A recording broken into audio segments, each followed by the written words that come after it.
राज्यसभा चुनाव की। यूं तो 10 राज्यों की 37 राज्यसभा सीटों के लिए चुनाव होना है, लेकिन इस वक्त हरियाणा में जो स्थिति और परिस्थिति बनी हुई है वो सबसे ज्यादा इस चुनाव को दिलचस्प बना रही है। हरियाणा की 2 राज्यसभा सीटें जो बीजेपी के जो राज्यसभा सांसद हैं रामचंद्र जांगड़ा और किरण चौधरी, उनके कार्यकाल समाप्त होने के चलते खाली हो रही हैं। अब इन सीटों को लेकर जोर आजमाइश जो है कांग्रेस बीजेपी की तरफ से तो पूरी हो रही थी। संभावित भी था एक एक सीट दोनों के खाते में जाए, लेकिन निर्दलीय उम्मीदवार की सतीश नांदल की एंट्री के साथ ही ये चुनाव दिलचस्प हो गया है। और एक बार फिर से वही कहा जाने लगा है कि नतीजा क्या एक बार फिर से वही निकलेगा जो 2016-2022 में हुआ था, यानी कांग्रेस के हाथ जीत आते आते रह गई थी। क्रॉस वोटिंग या अवैध मत हो जाने के चलते कांग्रेस के पास पूरा आंकड़ा, संभावित आंकड़ा होने के बावजूद जीत हासिल करने से कांग्रेस चूक गई थी और निर्दलीय उम्मीदवार के खाते में जीत दर्ज हुई थी। क्या एक बार फिर से वही सब होने वाला है?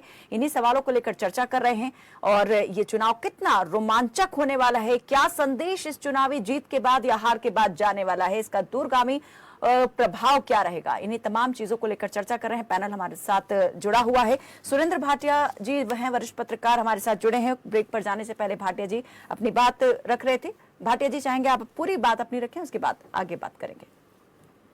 ऐसा देखो, जो बात आप 16 और 22 की कर रहे थे, 16 में जो आनंद आए थे उसके बारे में हुड्डा साहब ने खुद कह दिया था कि मैंने सोनिया गांधी जी को कह दिया है मैं उनका समर्थन नहीं कर सकते, और वो चाहे कैमरे पे माने ना माने, वो शाही का बदलना उन्हीं के लोगों द्वारा किया गया।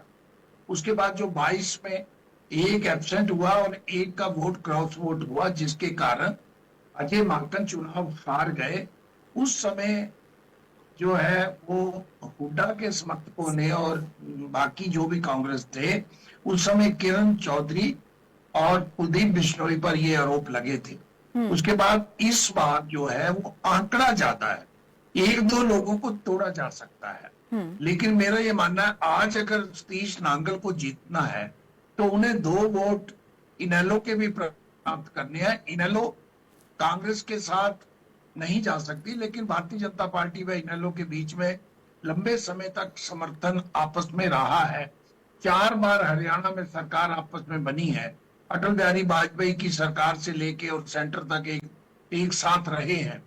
तो इनेलो भारतीय जनता पार्टी के साथ पर्दे के पीछे और पर्दे के सामने भी भारतीय जनता पार्टी का समर्थन कर सकती है, और लगता है इनेलो उनका कर भी लेगी।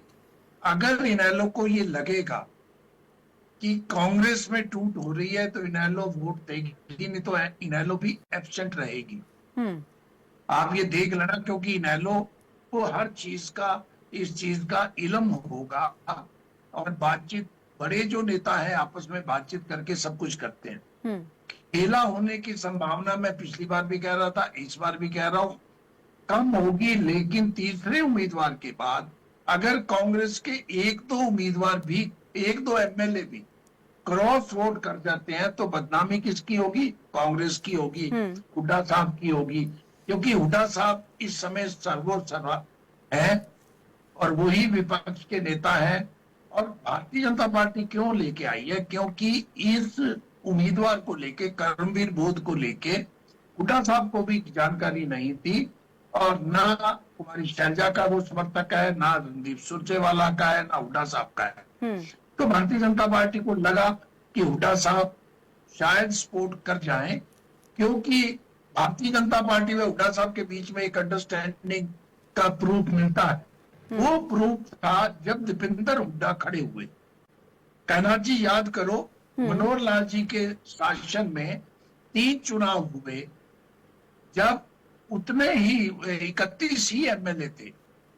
जब अजय माकन को, और रणदीप सुरजेवाला भी एक चतुर राजनीतिज्ञ है, उनको लगता था खेला होगा तो वो राजस्थान चले गए, और कांग्रेस हाईकमान, एक हाईकमान के व्यक्ति अजय माकन को लेके आई भी, शायद रणदीप को कोई वोट ना देना चाहे लेकिन अजय माकन को मिले।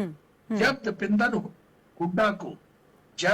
हुड्डा को भेजा गया, तब भारतीय जनता पार्टी ने आराम से दीपेंद्र हुड्डा को जीतने दिया, और उन्होंने कोई भी उम्मीदवार, तीसरा उम्मीदवार खड़ा ना तो खुद किया, ना कोई और उम्मीदवार आया।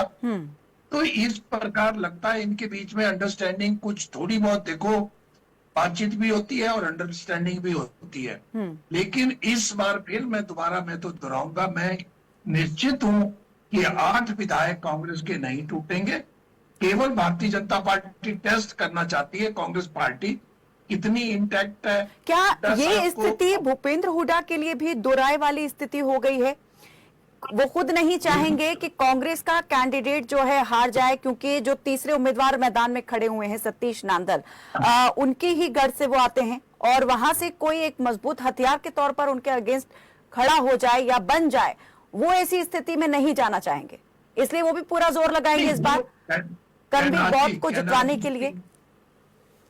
सतीश नांदल हुड्डा साहब के लिए व्यक्तिगत रोहतक में बहुत ज्यादा बड़ा कोई चैलेंज नहीं है, वो चुनाव उनके खिलाफ भी लड़े हैं। लेकिन हुड्डा साहब को अपने बेटे की राजनीति 24 में 29 में बेटे की राजनीति करनी है।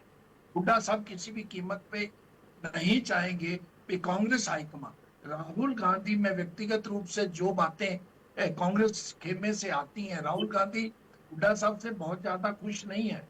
राहुल गांधी सोनिया गांधी, राहुल गांधी प्रियंका गांधी हुड्डा साहब की कोठी पे गए, खाना खाने के लिए गए, ऐसा प्रचार किया गया कि वो दोनों उनके हाथ में है। लेकिन उन्होंने कर्मवीर बौद्ध को खड़ा करने से पहले हुड्डा साहब से, जहां तक मुझे जानकारी है, उनसे पूछा भी नहीं कि हम इस उम्मीदवार को चुनाव मैदान में उतार रहे हैं। हुड्डा साहब उदयभान के लिए, उसके अतिरिक्त अशोक तंवर के लिए, और एक जो महेंद्रगढ़ के नेता थे अहीर नेता रावदान सिंह के लिए वो लॉबिंग कर रहे थे।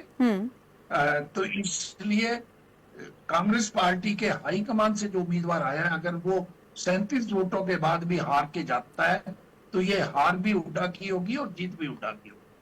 यहाँ यही इसीलिए मैंने आपसे पूछा कि ये भूपेंद्र हुड्डा जो है उनके लिए भी दो राय वाली स्थिति आ गई है कि जितवाते हैं तो एक प्रकार से उनकी जो राय जिसे नजरअंदाज कर दिया गया है, वहां उनको अपने आप में कमतर वो अपने आप को महसूस कर सकते हैं। लेकिन अगर नहीं जितवाते हैं तो भी उनके लिए मुश्किल स्थिति पैदा हो जाएगी, उनके नेतृत्व पर सवाल हो जाएगा।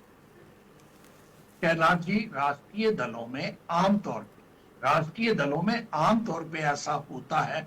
मनमोहन सिंह जी पंजाब के अमृतसर के रहने वाले थे, वर्षों तक आसाम से राज्यसभा में गए, और भारतीय जनता पार्टी के अनेक नेता दूसरे राज्यों से आए हैं। और अभी भी सोनिया गांधी जी कहां से हैं और कहां से लोग हैं, तो ये राष्ट्रीय दलों में होता रहता है। भारतीय जनता पार्टी भी ऐसा करती है।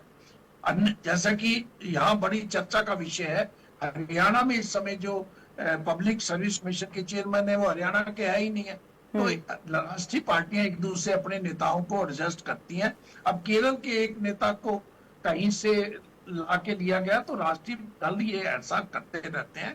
कांग्रेस भी करती है, भारतीय जनता पार्टी भी करती रहती है। क्या राघव चड्ढा पंजाब के थे, जिन्हें पंजाब से लाया गया आम आदमी पार्टी में, तो ऐसा होता रहता है, कोई नई बात नहीं है। इस बार तो हरियाणा का ही नेता है और स्थानीय नेताओं से पूछ के राष्ट्रीय बड़े नेता करेंगे, ये जरूरी नहीं है। हुड्डा साहब से नहीं पूछा गया, किसी और से भी नहीं पूछा गया, ना कुमारी शैलजा से, ना रणदीप सुरजेवाला से। सीधा वो उम्मीदवारी ऊपर से आए हैं, राहुल गांधी के उम्मीदवार हैं। जीत और हार हुड्डा साहब के चेहरे पे जाएगी, उन्हीं को उसका सेरा मिलेगा। और हुड्डा साहब ऐसा नहीं चाहेंगे कि पार्टी हाईकमान जो पहले उनसे नाराज है, वो और नाराज हो। 1.5 साल तक उन्हें इसलिए विपक्ष का नेता नहीं बनाया गया क्योंकि उनसे बहुत ज्यादा खुश नहीं थे, उनसे बाहर निकलना चाहते थे लेकिन नहीं निकल पाए। जरूरी और मजबूरी दोनों ही है हुड्डा कांग्रेस के लिए हरियाणा में। चलिए, बीजेपी के प्रवक्ता सुभाष सापरा जी।